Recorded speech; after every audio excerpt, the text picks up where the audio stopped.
Jesus, aos presentes e aos que nos acompanham pelo YouTube. Sejam todos bem-vindos ao Jornada de Ângeles. Vamos iniciar mais uma terça-feira de Evangelho, mais uma terça-feira de aprendizado. Então vamos fechar os nossos olhos, agradecer ao nosso Mestre Jesus, ao nosso Pai, aos nossos mentores, por mais essa oportunidade. Vamos pedir a eles que nos auxiliem, abram as nossas mentes, os nossos corações, para que a gente receba essa palavra dessa noite como um bálsamo, possamos, no nosso dia a dia, colocá-las em prática. Que assim seja, graças a Deus, graças a Jesus.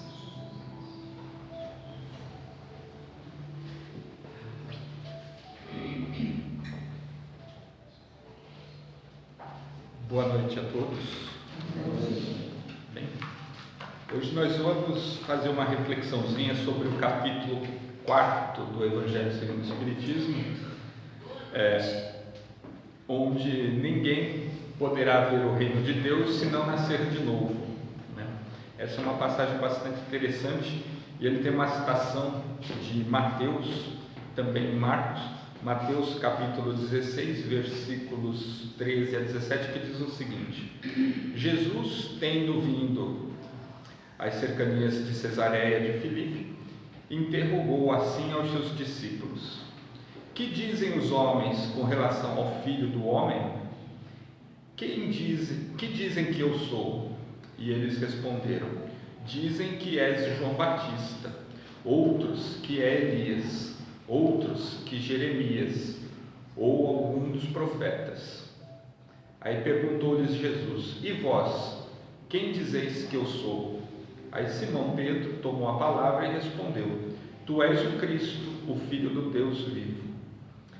Replicou-lhe então Jesus: bem-aventurado és, Simão, filho de Jonas, porque não foram a carne e nem o sangue que isso se revelou, mas meu Pai que estás nos céus. Aí tem uma outra passagem na Bíblia também, né, que é de Mateus, e diz o seguinte: nesse interim, Herodes, o tetrarca, né, ouvia falar de tudo que fazia Jesus e seu espírito se achava surpreso, porque uns diziam que João Batista ressuscitara dentre os mortos e outro que ele aparecera a Elias, e outros que um dos amigos profetas ressuscitara. Disse então Herodes: mandei cortar a cabeça de João Batista. Quem é então esse de quem ouço dizer tão grandes coisas? E ardia assim por vê-lo.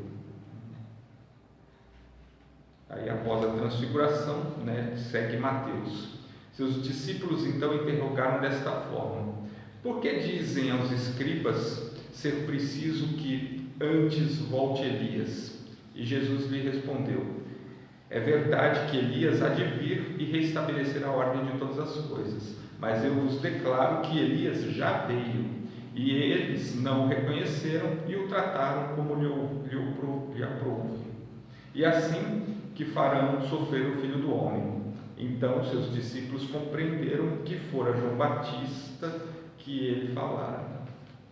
Isso é interessante, essas passagenzinhas na Bíblia, porque demonstra o conhecimento na época da questão reencarnatória. E esse capítulo, onde Jesus teria dito, né, ninguém poderá ver o reino de Deus se não nascer de novo, ele é muito importante justamente porque ele baliza, né, a ideia da reencarnação. Para nós espíritas somos todos reencarnacionistas, né? Então nós acreditamos nas reencarnações sucessivas, e aqui a gente tem uma evidência muito grande dentro do próprio Evangelho, né? Aí vem uma questão interessante. Para os judeus naquela época, né, era comum esse entendimento do reencarnatório. A diferença é que eles não associavam a reencarnação como algo novo, né, mas eles entendiam que a pessoa retornaria como ela era. Então é o que a gente chama de ressurreição, né? Então essa é a diferença entre ressurreição, né, e reencarnação. Ressuscitar, né, voltar, né, é você ser a mesma pessoa que você era antes da morte. Por exemplo, Jesus teria ressuscitado, né? Então ele voltou como Jesus mesmo após a morte, né? Agora nós entendemos, nós espíritas entendemos, né, que funciona, mas não dessa forma, né? A reencarnação é o espírito voltar a encarnar, voltar a nascer, voltar a viver no plano terreno.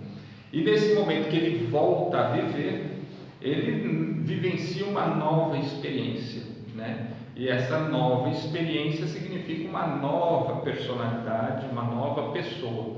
Nós não voltamos o mesmo que fomos, né? Até porque, se nós fôssemos o mesmo sempre, né, seria apenas uma continuidade, né? Nós continuaríamos sendo os mesmos. E nós, como espíritos, não encarnamos para ser o mesmo, nós encarnamos para sermos melhores, para nos modificarmos, para sermos diferentes do que éramos. Cada encarnação tem esse propósito. Então, num novo cenário, numa nova personalidade, num novo ambiente, nós aprendemos novas coisas. Agora, na época, né, existe essa confusão. Tanto que eles acreditavam, e os judeus até hoje acreditam, né, que determinados profetas vão voltar, né? Por exemplo, eles creem, os judeus eles não creem que Jesus seja o Filho de Deus. Para os judeus, Jesus é um profeta, né? Mais o último profeta dos que vieram, né? E eles esperam o retorno de Davi, né? Que Davi foi o rei judeu, né? Que levou o judaísmo, né? Ou a pátria judaica ao seu apogeu, né? Então eles esperam o retorno de Davi, né? Isso seria para eles a persona Davi retornando aqui na Terra. Mas nós espíritas entendemos que os espíritos, né, são eternos, são imortais, encarnam diversas vezes de formas diferentes, com novas perspectivas, novas personalidades. Então reencarnam, não há ressurreição, né? Ou ressuscitar, ressurgir, né, como o mesmo que já foi, isso já não acontece. E aí o que acontece então quando a gente desencarna, né? Quando nós desencarnamos, né, nós fizermos a nossa passagem, nós vamos continuar durante um certo período iguais nós éramos aqui na Terra, né? Então, por exemplo, quando nós desencarnarmos, nós só vamos sentir falta do corpo físico, mas mentalmente nós continuamos o mesmo. Eu vou continuar eu, vocês vão continuar vocês, exatamente como são, né? O lado bom é que a gente pode plasmar o nosso corpo de acordo com a nossa mente, né? Por exemplo, você fecha os seus olhos e você se imagina de uma forma, né? E se você tiver seus 99 anos, você vai fechar seus olhos e você vai se imaginar exatamente no auge, né, da sua juventude. Isso é bom, porque o seu perispírito assume a forma que você pensa, a forma como você se vê, né?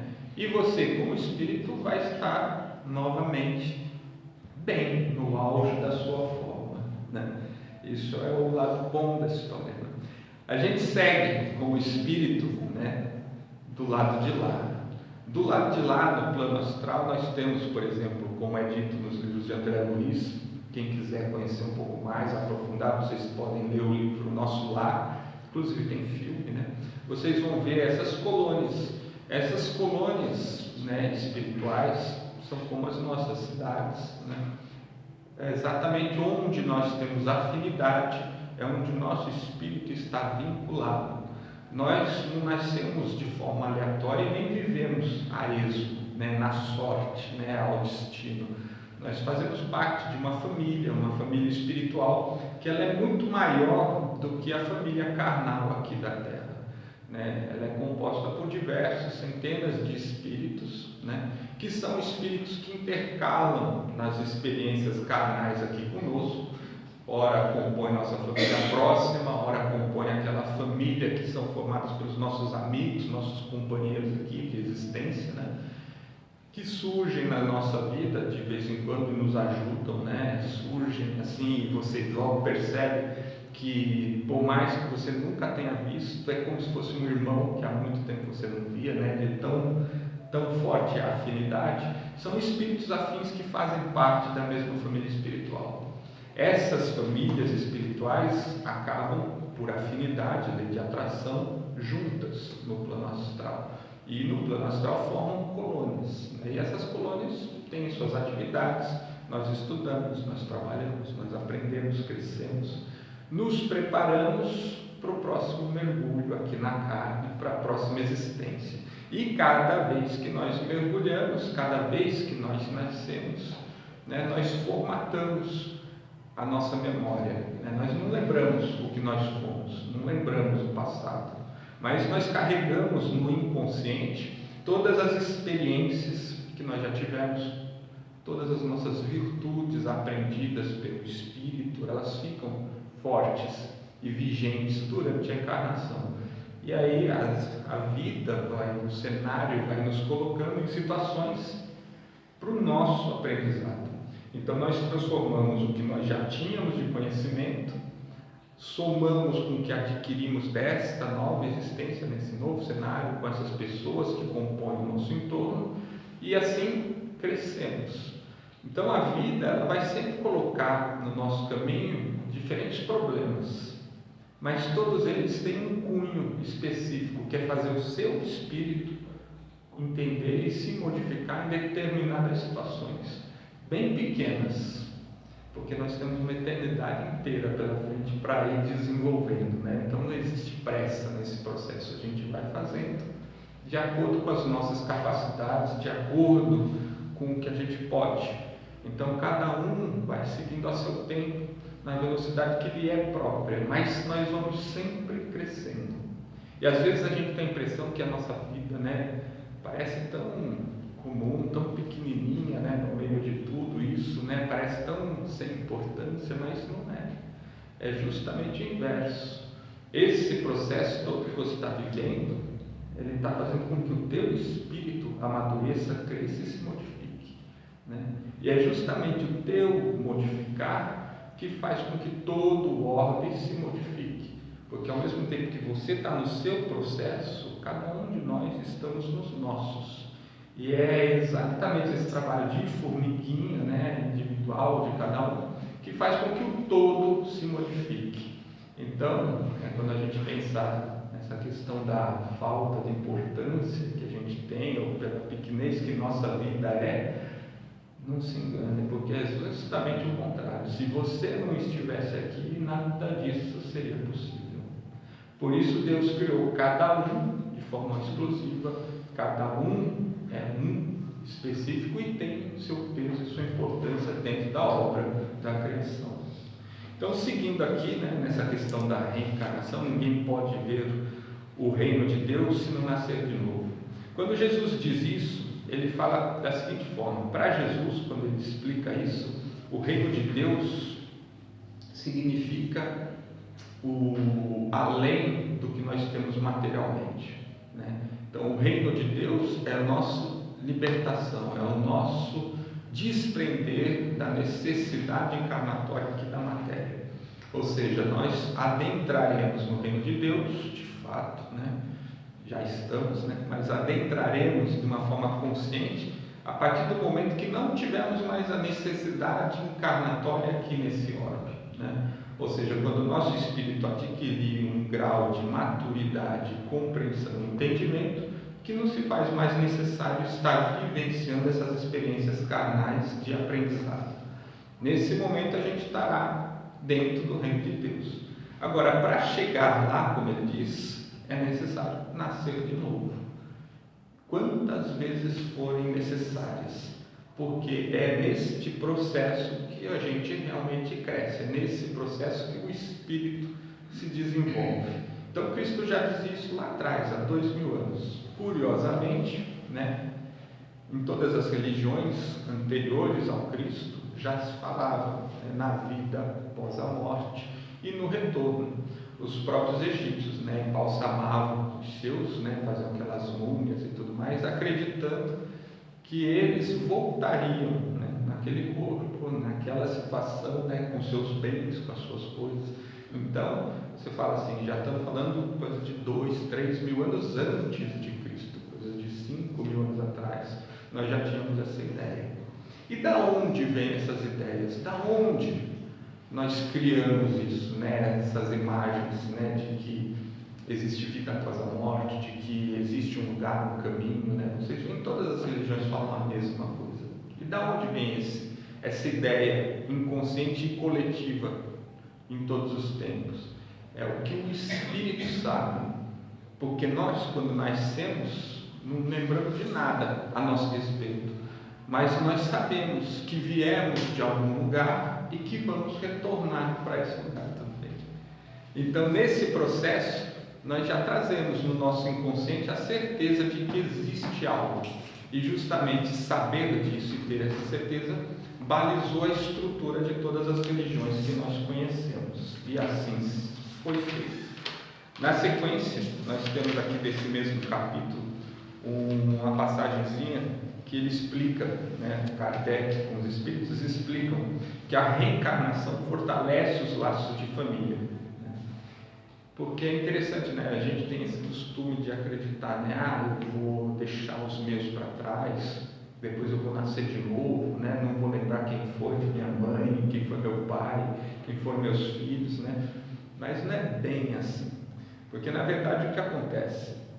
Cada existência que nós vivemos juntos, nós criamos um vínculo, e esse vínculo ele é baseado no amor, no respeito e no amor.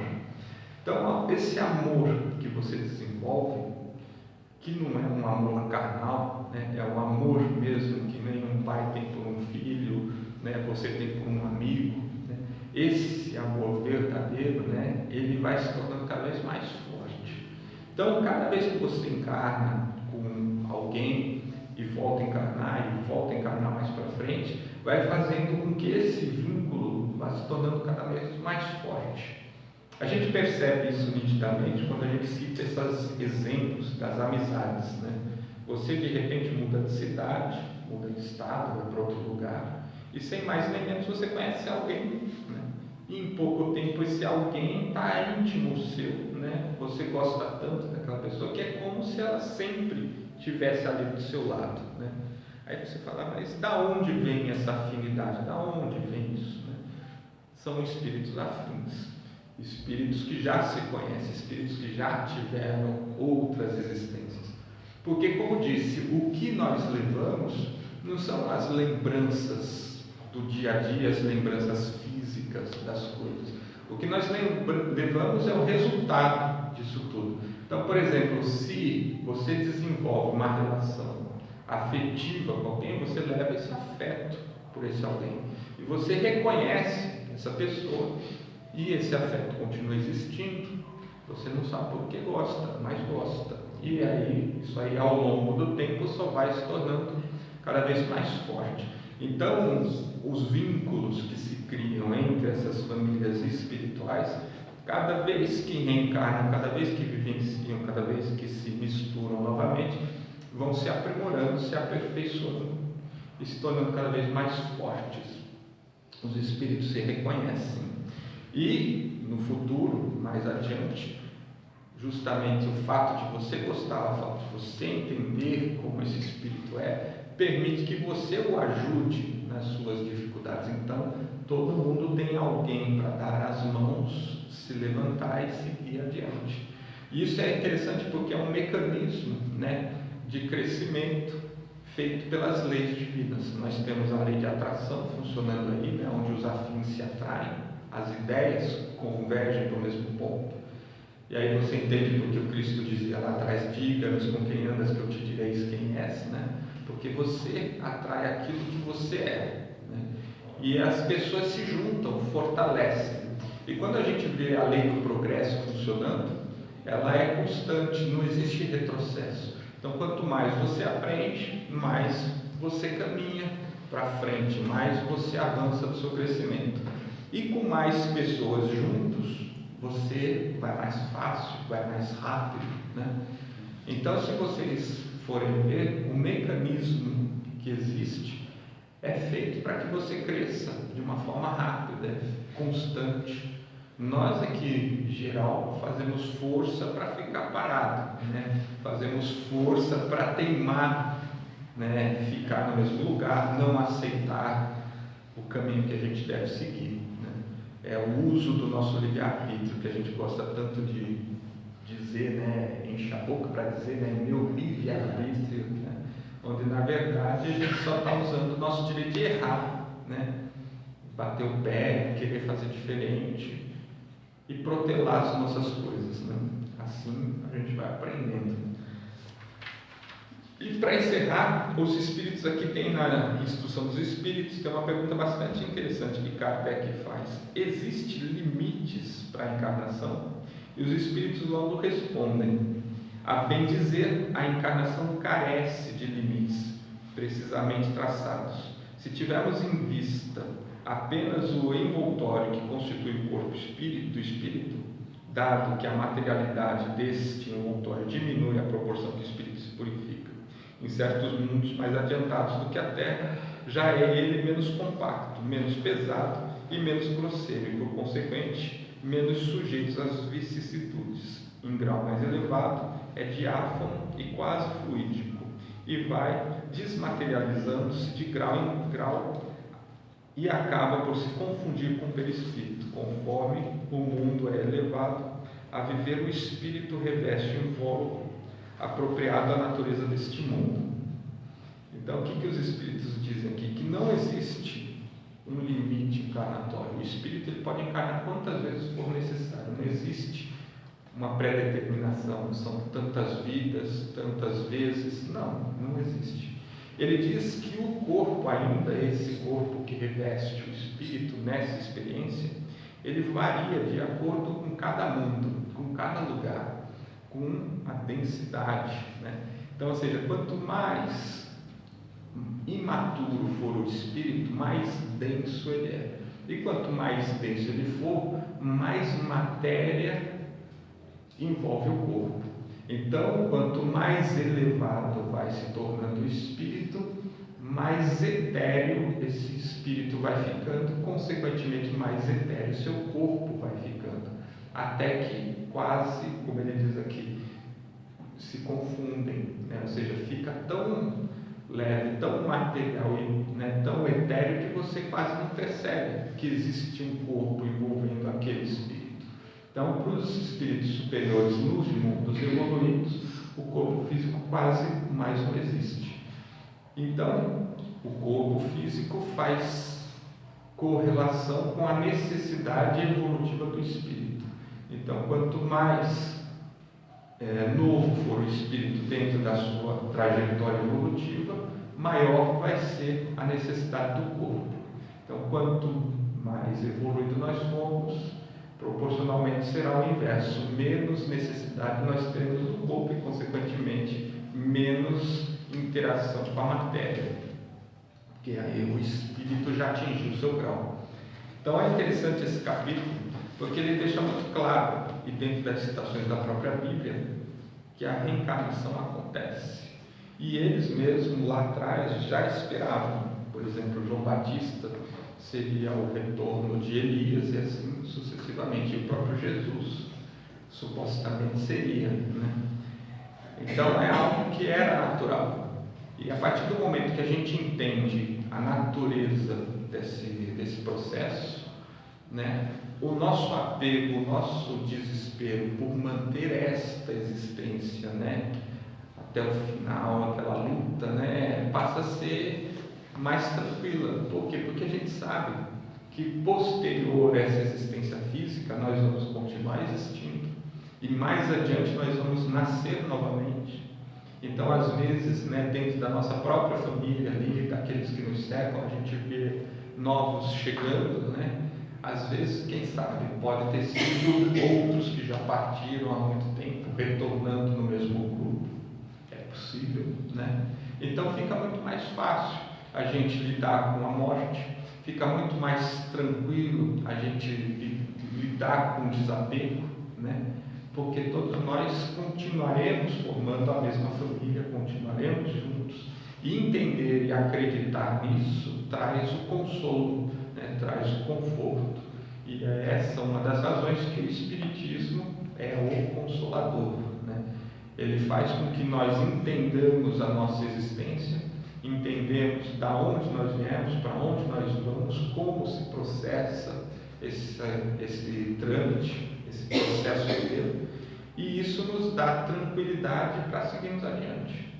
Aí, consequentemente, né, os nossos grandes problemas acabam se tornando pequenos problemas, porque eles são vinculados apenas a esta existência aqui, que é só um pequeno momento dentro do seu espírito, que é eterno e imortal. Aí vocês começam a pensar na grandeza do espírito, né? São milhares de encarnações que nós já vivemos e provavelmente vamos viver muitas outras milhares pela frente. E aí você diz, e esse problema que eu vivo hoje? É minúsculo, né? Porque é uma fração de minuto dentro da sua existência, uma fração de segundo dentro da sua existência. Se você trazer a proporção, o que é 10 anos, 20 anos, 99 anos, né? Dentro de uma régua de tempo, numa linha de tempo que não tem fim, né? Tem milhares e milhares de anos, o que é um ponto, né? E o seu problema é um risco dentro desse ponto, né? Então aí você pensa, é muito pouco, né, para a gente se desesperar, para a gente, né, arrancar nossos cabelos, né, para a gente se martirizar. Não, é tudo muito pouco, tudo muito curto, tudo muito pontual. Por isso Chico dizia, né, de forma muito sutil, né, tudo passa nessa vida, tudo passa, porque de fato é só um pequeno momento. E para o seu espírito isso é importante. O que vai ficar registrado lá é muito importante. Independente se essa experiência foi boa ou foi ruim, não importa. O que importa é o que o seu espírito registrou e aprendeu com aquilo, porque isso ele vai carregar para sempre. É o que se aprende. O que se viveu vai ser esquecido, vai ser deletado mais para frente, vai ser descartado, né, com essa matéria que a gente carrega. Mas o que se aprendeu com essa experiência vai ser para sempre. E é isso que faz a transformação do indivíduo, é isso que faz a transformação do espírito. E se vocês verem o mundo como o mundo, né, a gente observa hoje e ainda vê muita coisa ruim, muitas dificuldades, muitas atrocidades, mas ao mesmo tempo, observa o passado nosso e você vai ver que era muito pior. Era muito pior. E se a gente vem mudando, esse processo de mudança não é porque um ou outro mudou, todo mundo está mudando, todo mundo está crescendo gradativamente. E aí as conquistas se refletem na nossa sociedade, né? A forma como hoje nós pensamos, questionamos, aceitamos, e tudo isso vai se tornando cada vez melhor, ao passo em que todo mundo vai gradativamente se transformando. E a gente só se transforma de fato quando vivencia problemas, não pela teoria, né? Se fosse só pela teoria era fácil, a gente nascia com vários livros na mão, né? Estava perfeito, mas não. O que faz com que a gente aprenda é viver o problema. E nós somos inseridos nos problemas que realmente precisamos lidar. É o nosso objetivo, é o nosso desafio da encarnação. Então, independente para que lado do planeta você vá, o problema vai se surgir da mesma forma como sempre surgiu. Vai continuar no teu caminho até que você aprenda. Uma vez que você entendeu, assimilou, modifica e o desafio se transforma em outro. E assim nós vamos, de desafio em desafio, galgando nosso crescimento. Era isso que eu queria passar para vocês sobre esse capítulo. Espero que possa ter sido de fácil compreensão. E nós vamos agora, aproveitando o momento, fechando os nossos olhos, elevando o nosso pensamento ao nosso Mestre Jesus. Vamos agradecendo a Ele por mais esse dia que estivemos aqui reunidos na casa, pelos momentos que pudemos estar discutindo, entendendo um pouco mais a passagem do nosso Mestre Jesus, seus ensinamentos. Que possamos transformar a boa nova que Ele nos trouxe, toda essa teoria baseada na lei do amor, em prática no nosso dia a dia, em prática nas nossas vidas, para que possamos de fato, praticando, vivendo, transformar nossos espíritos e com essa transformação assim adentrarmos no reino de regeneração que se abre no nosso